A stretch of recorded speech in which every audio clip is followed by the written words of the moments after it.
I lost my job in 5 minutes. One moment, I was standing in the break room with a cheap coffee, and the next my boss was calling me into his office with that tired look on his face. He did not even ask me to sit. He just slid an envelope across the desk and said the words I had been hearing about on the news for months. Budget cuts. I am really sorry, Marcus.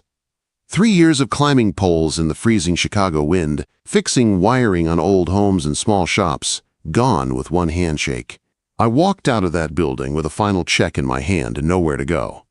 I am 29 years old, and that day I became another number on someone's spreadsheet. The worst part was not losing the job, it was the calls after.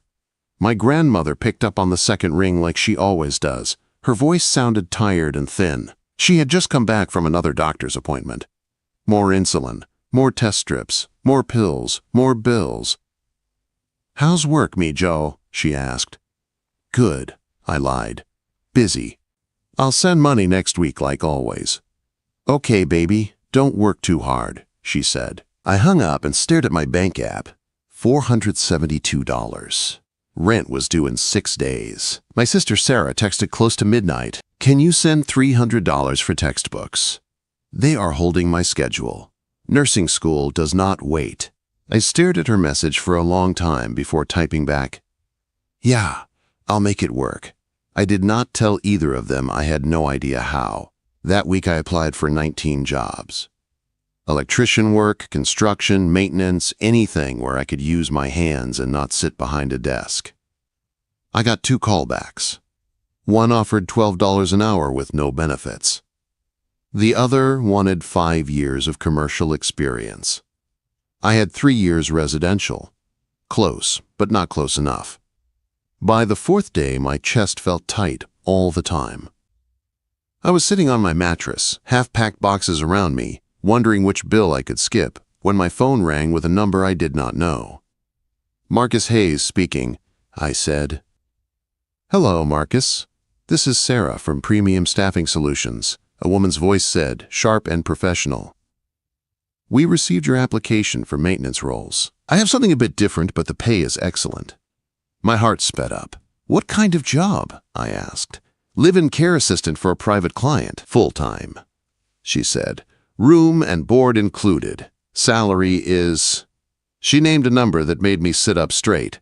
It was almost 3 times what I had been making on the lines. "What's the catch?" I asked. She paused for a second. "The client is particular," she said. "Previous assistants have not worked out." "How many?" I asked. "That is not important," she said quickly. "What matters is that you are available and can start immediately. Can you?" I thought about my grandmother's medicine, my sister's textbooks, my empty bank account. "Yes," I said, "I can start tomorrow." When you are desperate, you do not ask enough questions. You just grab what is in front of you and hope it does not fall apart. The next morning, I stuffed everything I owned into 2 duffel bags. Work boots, jeans, a few shirts, the old rosary my grandmother gave me when I turned 18. I tossed them in the backseat of my beat-up Honda and drove north out of the city. The address took me almost an hour outside Chicago, into one of those places where the houses have gates and the streets have names like Deer Run instead of numbers. The gate in front of this one was solid iron, higher than my head. I pressed the call button. A camera above the gate moved to look right at my car. Nobody spoke, but a second later, the gate rolled open. The driveway curved through tall oak trees, the kind that have been there longer than any of us. At the end sat a stone house that looked like it belonged in a movie. Tall windows, perfect roofline, everything neat and quiet and expensive. I parked my Honda next to a black Mercedes that probably cost more than I would earn in 5 years. The front door opened before I could knock. A man in a vest, maybe in his 50s, stood there. His posture was straight, his eyes sharp. "Mr. Hayes?" he asked. "Yes, sir," I said. "I am Mr. Whitmore, household manager. Follow me."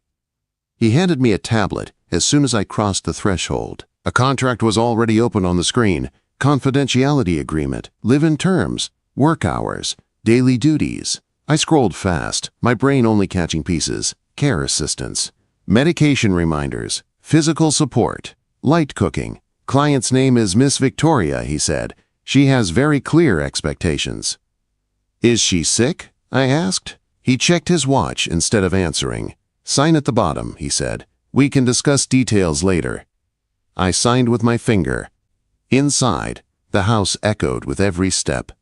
Dark wood floors, pale walls, art on the walls that looked like it belonged in a museum. The kitchen was all stainless steel and marble, everything shining. A large room that used to be a ballroom had been turned into a rehab space. Parallel bars, exercise mats, strange machines. My room was small but clean. A twin bed, a desk, a little bathroom. It looked like a hotel room someone had not used in a while. Mr. Whitmore handed me a printed schedule. Breakfast at 8. Medication at 9, 12, and 6. Physical therapy at 10 and 3. Lights out by 10, he said. Miss Victoria likes routine. What does she need help with exactly? I asked. He glanced toward the hallway leading deeper into the house. She will show you herself, he said. I have a meeting in the city. I will return tomorrow. Then he left. The front door clicked shut. The house swallowed the sound and went still. I stood in the hallway holding the schedule, listening to nothing. No TV, no music, just the faint hum of the heating system. Okay, I muttered to myself. Time to meet the boss. The east wing had floor-to-ceiling windows that looked out over a frozen garden, bare branches, gray sky, patches of old snow. She sat there in a wheelchair, back straight, a journal open on her lap. She looked younger than I expected, maybe 33. Her dark hair was pulled back tight. Her face was pale but strong. When she looked up, her eyes were sharp and careful, like she was measuring me in one long look. Another one, she said softly, more to herself than to me, then louder, You must be the latest hire. What is your name? Marcus Hayes, I said. I stayed near the doorway. I am ready to start whenever you need me. She gave a short, humorless laugh. Start, she said. Most people do not make it through one full day. Nobody has lasted a week living with me in this house. Her tone was calm, but I could hear the challenge under it. She wanted me to flinch, to back up, to ask for a way out. I did not. I am here now, I said. What do you need first? She looked at me for a long time, like she was deciding whether I was worth the effort. Then she pointed at the glass of water on the table beside her. Bring me that, she said. I walked over and picked it up. As I held it out, she knocked it out of my hand with a sharp, fast movement. Water splashed across the rug and my boots. She watched my face like she was waiting for a crack. Clean it up, she said. I went to the kitchen, found towels, came back and wiped the floor. She wheeled closer and watched me the whole time. When I stood up, I met her eyes. What next? I asked. Lunch, coffee, pills, the rehab room. Every task came with a test. The sandwich was wrong. The plate was too cold. The wheelchair angle was off. The way I held her arm during transfers was clumsy. Each time, I fixed it without arguing. By dinner, I understood. This was not about the sandwich or the glass of water. She was pushing to see when I would break, when I would walk out like the others. During her evening meds, she accidentally knocked the pill organizer onto the floor. Capsules and tablets flew everywhere, rolling under furniture and across the wood. You are taking too long, she said, watching me kneel and gather them one by one. You are just like all the others. You will leave soon. They all do. They cannot handle this. They cannot handle me. I picked up the last pill and stood. My knees ached. My back hurt. My head was full of my grandma, my sister, my empty account. If you want me gone, I said quietly, dismiss me. She blinked. Otherwise, I added, holding her gaze for the first time that day, I am not leaving. I will keep doing my job. Something shifted in her expression. Just for a second. Surprise, confusion, maybe a crack in the wall she had spent 3 years building. She turned her chair toward the dark window. We will see, she said. But she did not dismiss me. The first night, I lay on the small bed in my room and stared at the ceiling. My phone lit up with 3 missed calls from Sarah and a text from my grandmother asking if I was eating. I told them both I was fine, that I found good work, that I would send money soon. I did not tell them about the glass of water on the floor, or the pills scattered across the rug, or the woman in the wheelchair who seemed determined to make me quit. I just told them everything was okay, because that is what they needed to hear, and because maybe if I said it enough, it would become true. The next morning, my alarm went off at 6:30. By 7 o'clock, I was in the kitchen with the printed schedule in my hand. Coffee at exactly 185 degrees, the paper said.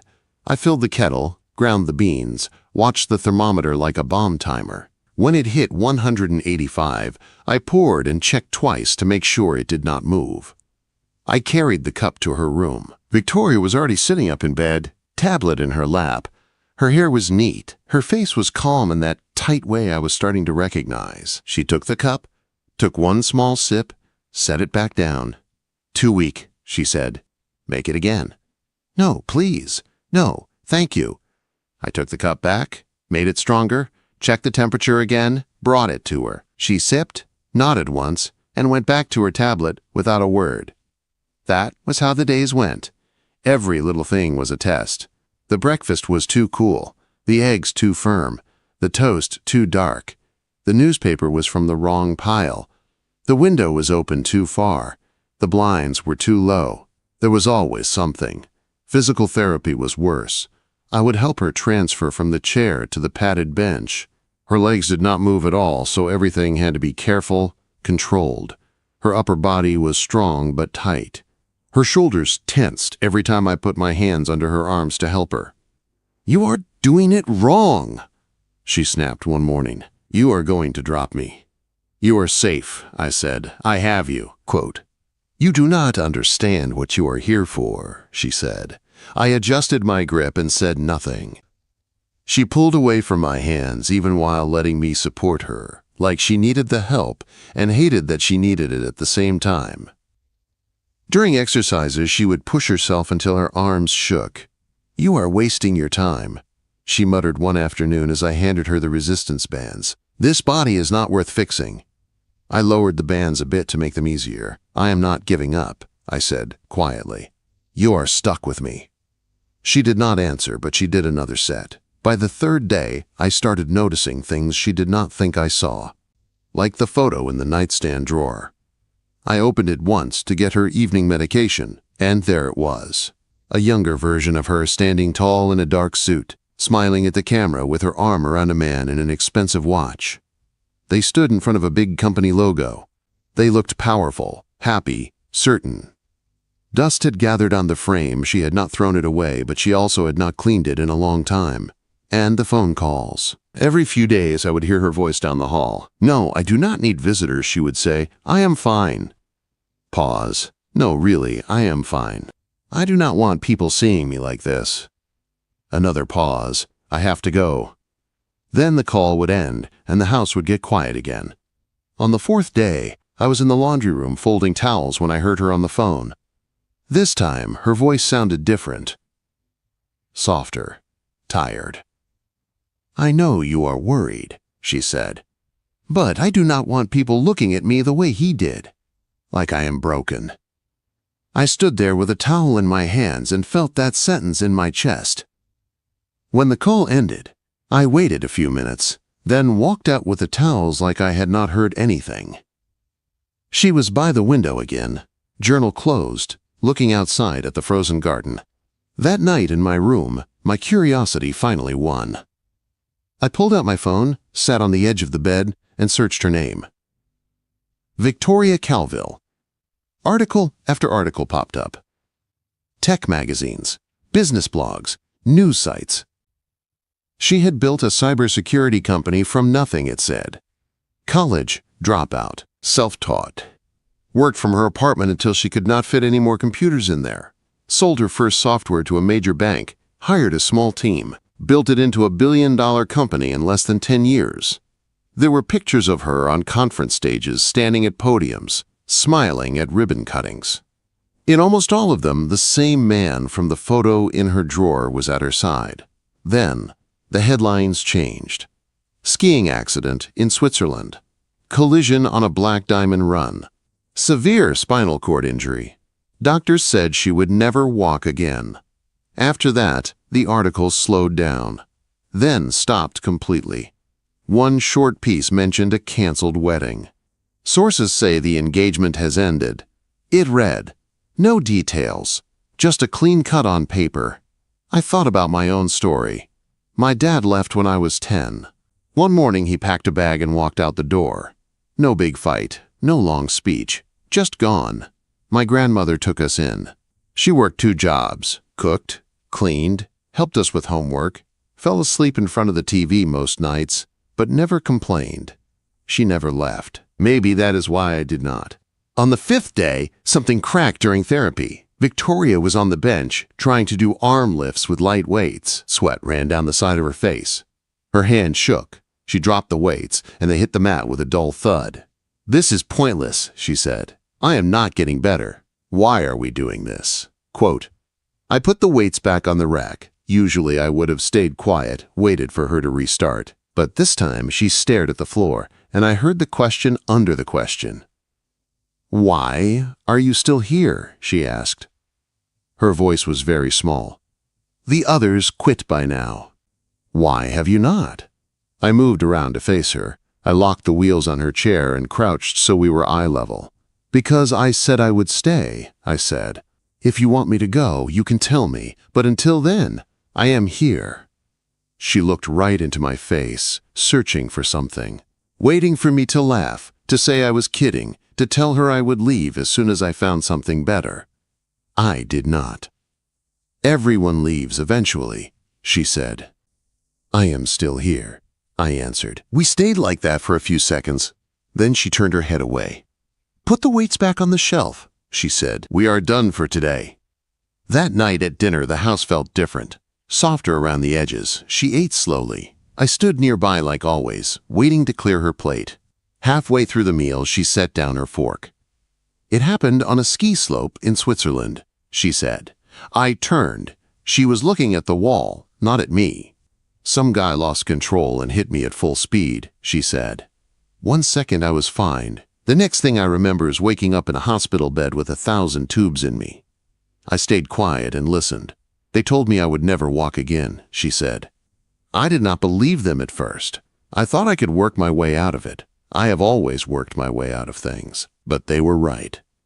Her hands were folded in her lap. Her knuckles were pale. "Everything changed after that," she went on. "The company, my friends, my fiancé. He stayed for 3 months. Then he started coming less. Then he stopped. He actually sent his assistant to pick up his clothes from the hospital." I pulled out a chair and sat down across from her.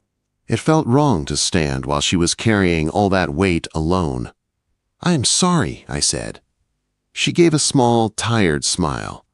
"Do not be," she said. "I learned something important. People say they will stay, but when things get hard, they leave." "Not everyone," I said. She finally looked at me. "No?" she asked. "No," I said. My grandmother never left. She raised 3 kids that were not hers, and now I take care of her because that is what she did for us. Some people stay. She watched me for a long moment, then, very quietly, she said, "Maybe." That night, I was reading in bed when the alarm sounded. Not my phone. The emergency bell from her room. I threw the blanket off and ran down the hall. We had a rule. For emergencies, I did not have to knock. She was sitting up in bed, both hands gripping the headboard. Her face was white. Sweat dripped down her neck. Her whole body shook.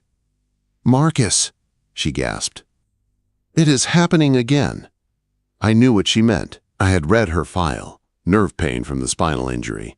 It could hit without warning, like someone pouring electricity into her spine. I grabbed her medication, poured water, wrapped a cold cloth. By the time I came back, her eyes were squeezed shut and her jaw was clenched through another wave. "Here," I said gently. I slid an arm behind her shoulders to prop her up, held the glass so she could swallow the pills. Water spilled down her chin. I wiped it away with the cloth. The pain came in waves. Her back would arch slightly. Her fingers would dig into the sheet. Then the pain would drop, and she would suck in air. Then it would rise again. I kept one hand on her shoulder, steady and light, just so she knew I was there. She did not talk much during it. Once, in the middle of a bad wave, she said my name. Marcus, like she was holding on to that one word. 50 minutes. That is how long it lasted. I watched the clock on her nightstand. Every minute felt longer than the last. When it finally began to fade, she sagged back against the pillows. Her hair was stuck to her face. Her shirt was damp. She looked exhausted, hollowed out. I fixed her blankets, checked her breathing, started to stand up to give her space. Her hand shot out and grabbed my wrist. "Why do you not leave?" she asked. Her voice was a rough whisper. All the others did. After the first time they saw this, they left. Quote, I sat back down on the edge of the bed. "Because I know what it feels like to be left," I said. "And I will not do that to you." She stared at me like she was trying to decide if she could believe me. Her grip slowly loosened. Her eyes closed. "Thank you," she whispered. I stayed until her breathing evened out and her face relaxed. Only then did I go back to my room. My hands were shaking. My head felt crowded. Something had changed tonight, and I knew it. This was not just a job anymore, and whether I liked it or not, I was already in too deep to pretend it was. Things were different after that night. It was not like a movie where everything changes in one big dramatic scene. It was slow and quiet, like ice starting to melt. At breakfast the next morning, Victoria did not complain about the coffee. She took a sip, looked at me for a moment, and just said, "Thank you." No extra words. But it was the first thank you I had heard from her. During therapy, she still pushed herself hard, but she stopped snapping at me. When I helped her move from the chair to the bench, she watched my hands and nodded once, instead of criticizing every movement. "You can lift under my shoulders," she said, calm. "Just keep my back straight." "Got it," I said. Her voice did not have that sharp edge anymore. In the afternoons, she started asking small questions. "How long have you been an electrician?" 3 years. "Do you miss it?" Quote, "Sometimes," I said. "I miss the feeling of fixing something broken and seeing the lights come on." She went quiet at that. Later that day, she surprised me by asking another question. "You said your grandmother raised you," she said while I adjusted her wheelchair near the window. "Where were your parents?" "My mom died when I was 6, I said. "My dad left when I was 10. He walked out one morning and never came back." She stared at the frozen garden outside for a long time. "And your grandmother stayed," she said. "Yeah," I answered. "She never once talked about leaving." Victoria nodded slowly. "That must be nice," she said, "knowing someone will stay even when everything is hard." "I think everyone deserves that," I said. She did not respond, but her eyes looked different, softer. A few days later, we had a small break between exercises. I was wiping down the parallel bars when she spoke again. "The accident was not the worst part," she said. I looked at her. She was staring at a knot in the wooden floor. "The worst part," she said, "was waking up and realizing my whole life moved on without me. The company found a new CEO. My friends stopped calling. My fiancé disappeared." She let out a breath. "At first he came every day," she said, "sat by my bed, brought flowers, talked about how we would get through it. Then it was every few days. Then once a week. Then his assistant came to pick up his things from my apartment. He did not even say goodbye himself." "I am sorry," I said quietly. "It taught me something," she said. "People do not like being around broken things." "You are not broken," I said. She gave a small, tired smile. "Tell that to my legs," she said. "You are still here," I said. "You are still fighting. That is not broken. That is strong." She looked away, but I saw the way her throat moved like she was swallowing something. The second week passed, then the third. Our routine stayed the same, but it felt different. We talked more during meals. Little things at first. Weather. News. A funny video Mr. Whitmore sent her. Then, deeper things. She asked about my sister, so I told her how Sarah was studying to be a nurse and working 2 jobs at the same time. "She wants to work with kids," I said. "She has always been like that. When we were little, she would bring home stray cats and try to fix them with bandages and tape." "Does she know you are here?" Victoria asked. "Yes," I said. "She is proud. My grandma, too." They think I am working for some important lady in a big house. Quote, "And you are," Victoria said. Her tone was lighter, almost playful. I caught myself smiling and looked away before she saw. One night, near the end of the third week, my phone rang just as I finished cleaning the kitchen. It was Sarah. "Marcus," she said. Her voice sounded tight. "You sitting down?" "That bad?" I asked. "It is Grandma," she said. Her blood sugar crashed. She passed out. They took her to the hospital. My stomach dropped. "Is she okay?" I asked. "They brought her back," she said. "She is stable now, but the doctor says she needs a different type of insulin from now on. Better stuff. The insurance will not cover it." "How much?" I asked. There was a pause. $2,000 off, she said. I leaned against the counter. My brain started doing math and running into walls. $2,000 off every month, on top of rent, food, Sarah's books. "I will figure it out," I said. "Marcus, you cannot," she said. "You are already sending money. This is too much." "I said I will figure it out," I repeated. "How is she now?" "Asking about you," she said. She told the nurse her grandson is stubborn and will take care of it. A laugh came out of me that was half broken. "Yeah," I said. "That sounds like her." When I hung up, I stood alone in the kitchen. My hands were shaking. The house felt huge and empty again. I pressed my palms against the counter and closed my eyes. 2,000 a month. Even with this job, that was more than I could manage. I did not hear her come in. Her wheels were very quiet on the hardwood. "Marcus," she said behind me. I turned. Victoria was in the doorway, wrapped in a soft gray robe, her hair down for once, loose around her shoulders. "Is everything okay?" she asked.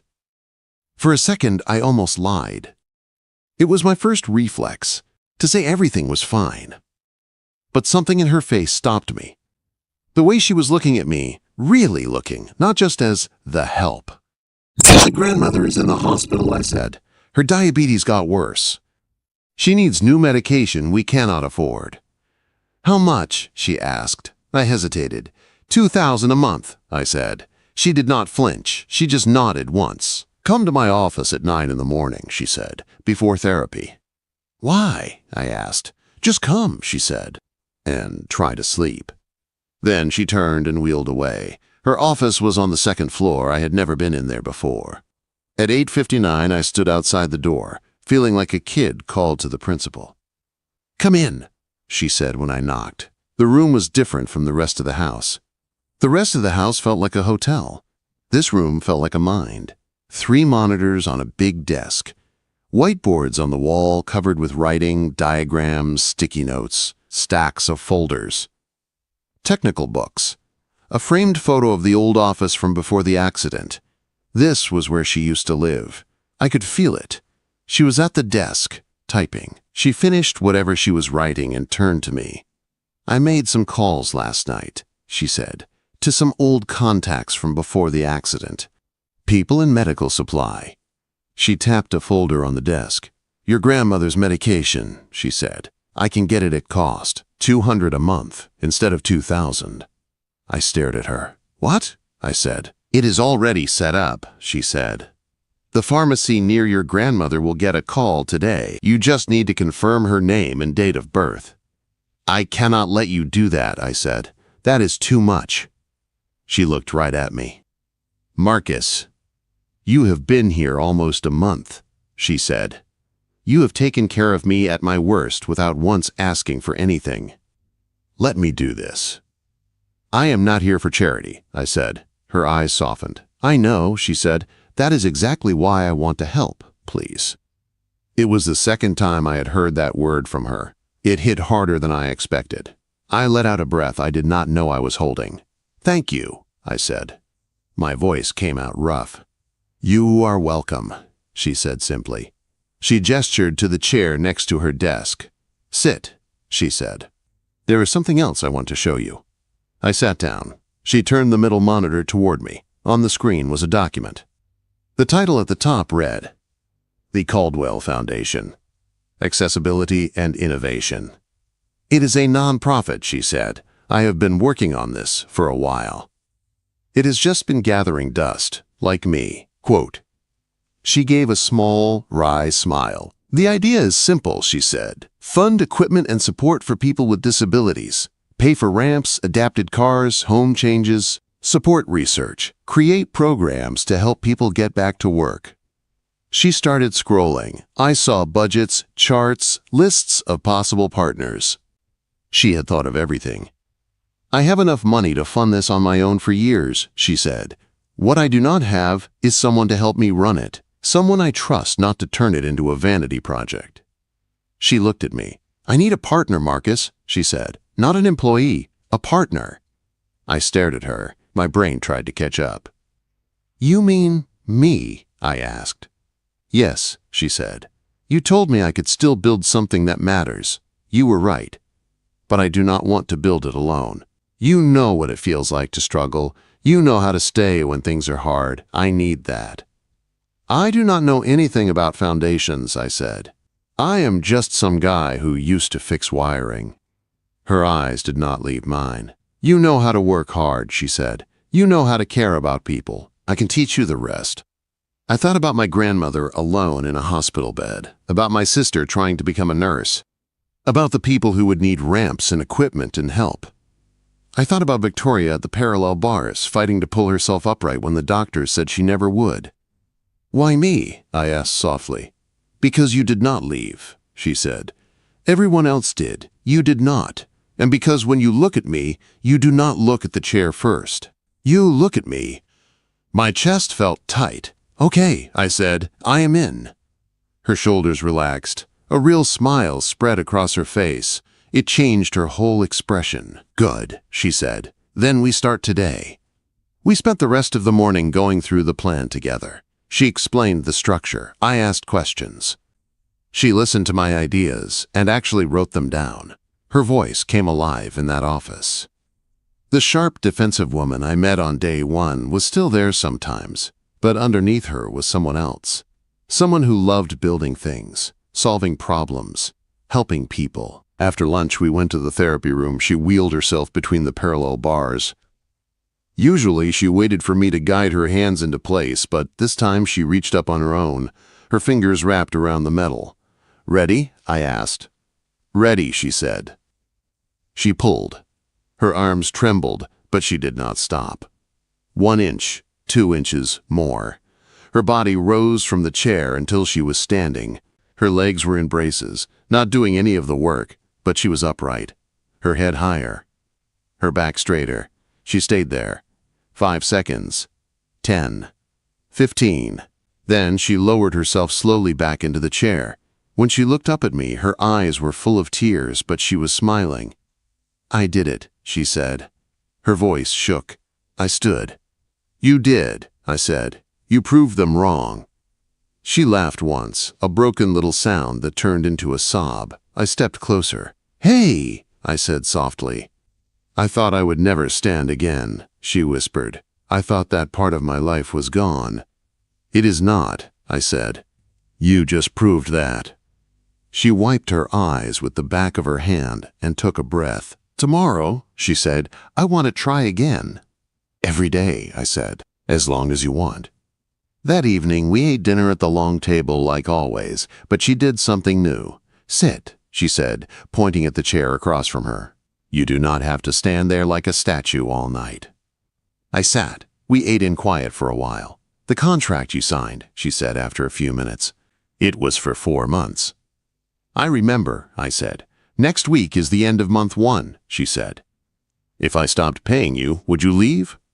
The question hit me like a punch. My fork stopped in the air. At first, I said slowly, I took this job because I needed money. My family needed it. That was the only reason. She watched me, waiting.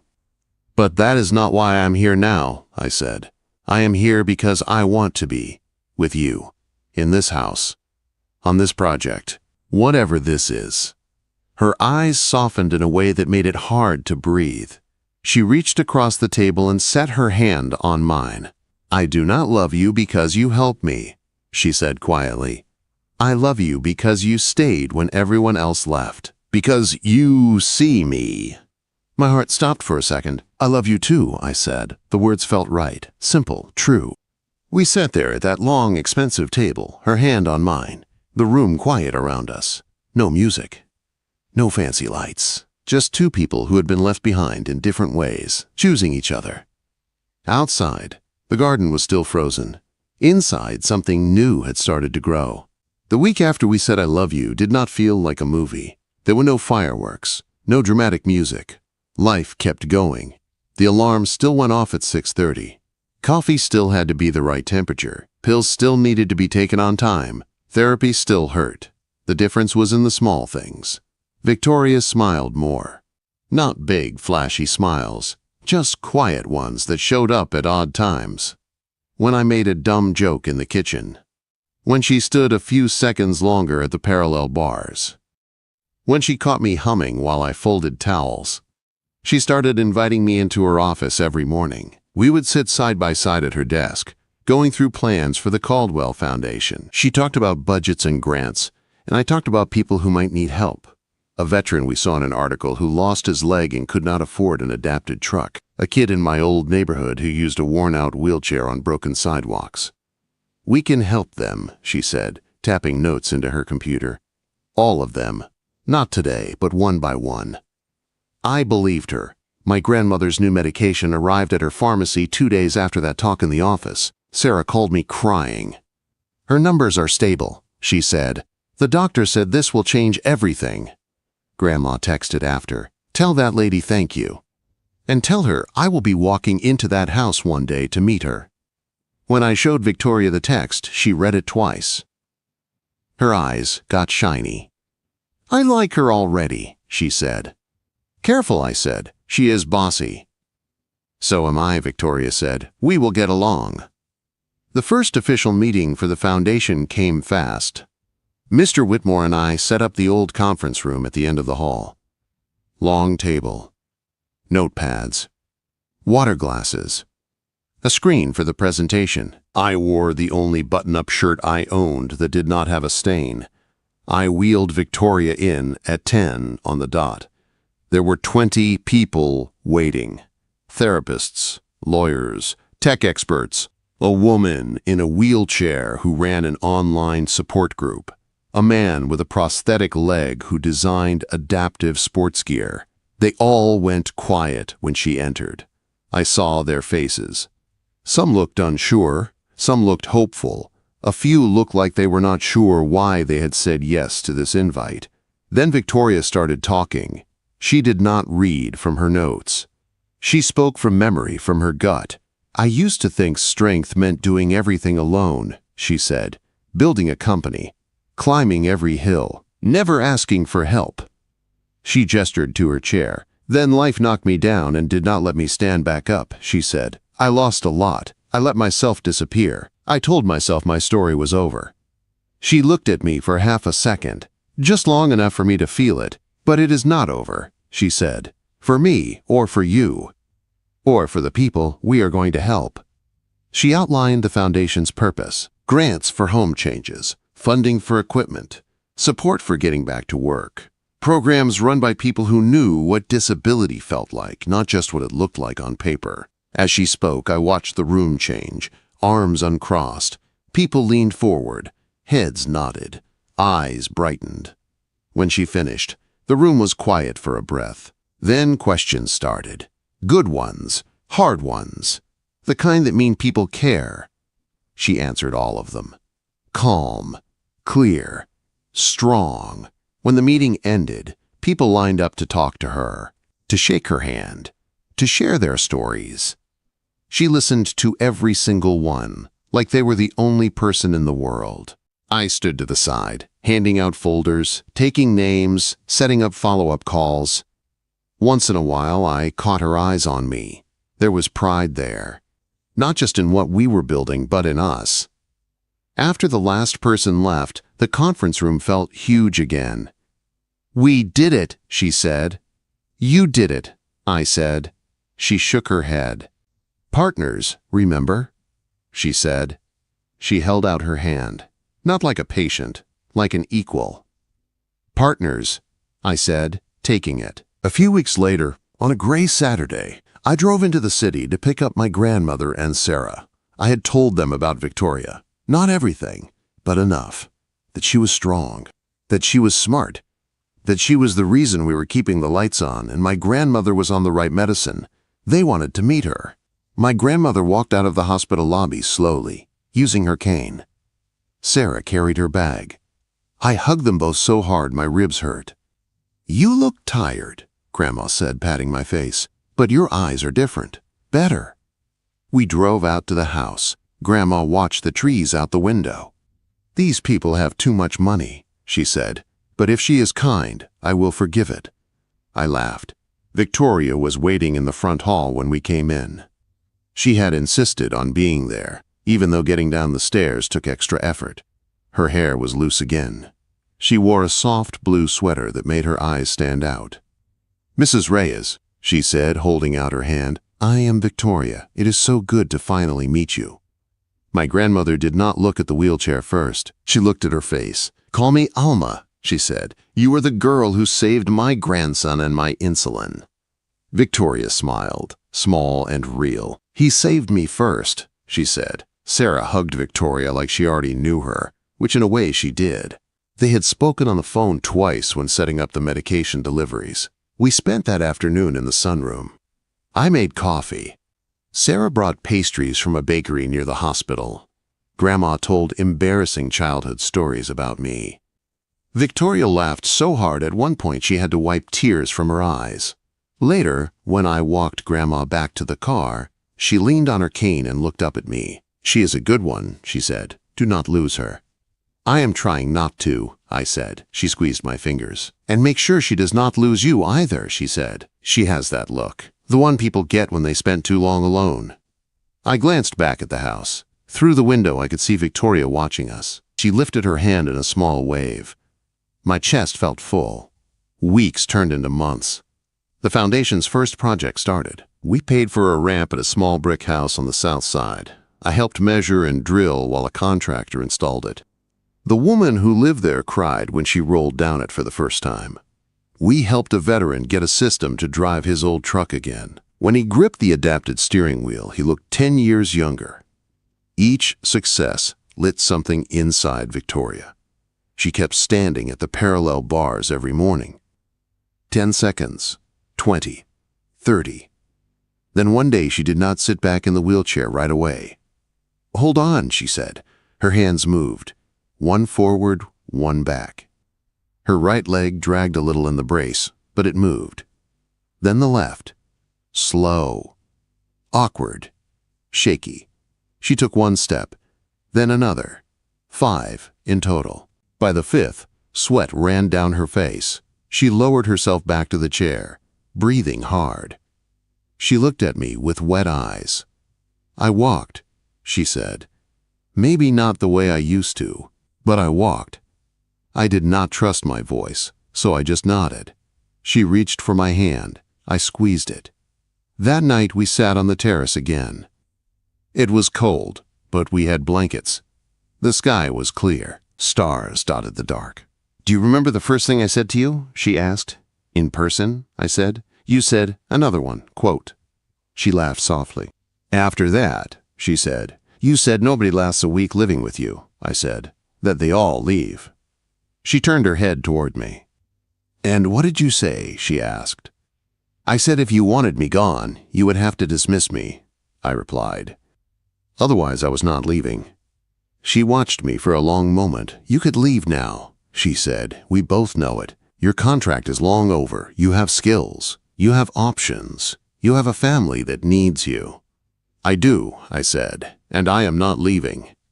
"Why?" she asked. It was not a test this time.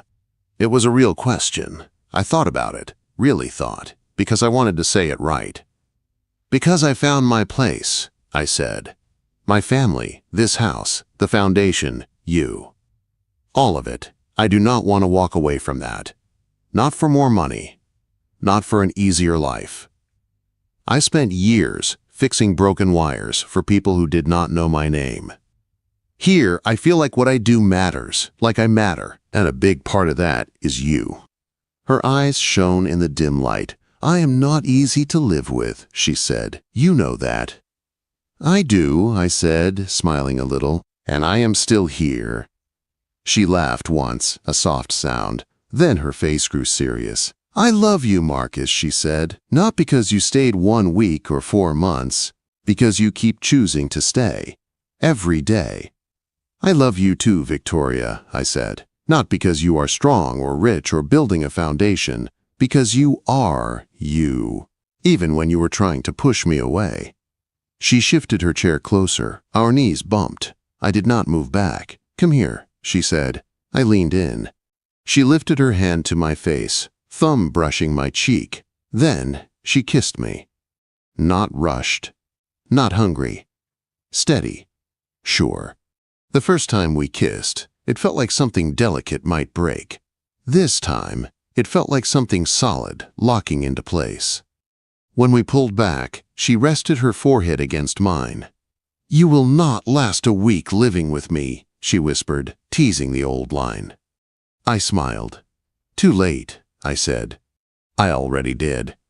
Now you are stuck with me. Quote, Good, she said. We stayed out there until the cold finally chased us in. Inside, the house did not feel like a museum anymore. It felt like a home. Not because of the furniture or the art, but because of the people inside it. Her, me, the staff, the voices on the phone from people we were helping. My family, the life we were building. I used to think strength was about holding on to things alone.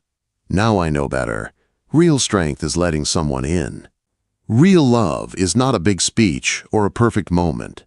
It is showing up when the pain hits at 1 a.m. It is holding a hand at the parallel bars. It is answering emergency calls and late-night